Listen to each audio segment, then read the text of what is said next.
So European renewable energy companies are actually some of the world's largest developers of renewable power around the world, basically all continents.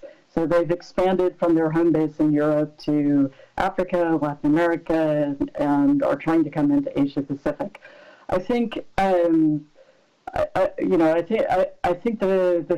issue from our perspective as trade unions is that at home, European companies have often good labor standards. We have rights, for example, to co-determination as workers with management. We're in the boards of some of these companies, are working pretty closely with them in the home country.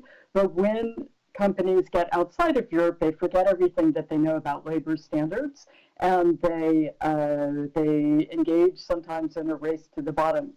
So one thing that also we would hope to see with European public and private investment outside of Europe, and with the potential entry of European companies into countries outside of Europe, so we would like to see us take our European labor standards with us.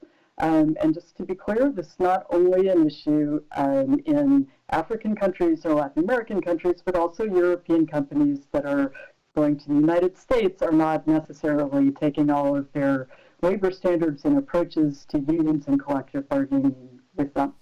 So we see we see an opportunity to lift many boats at once, boats in terms of providing finance to countries for their transition and also for adaptation. We also see a big opportunity to lift boats in terms of people's rights, their labor rights, and their social rights.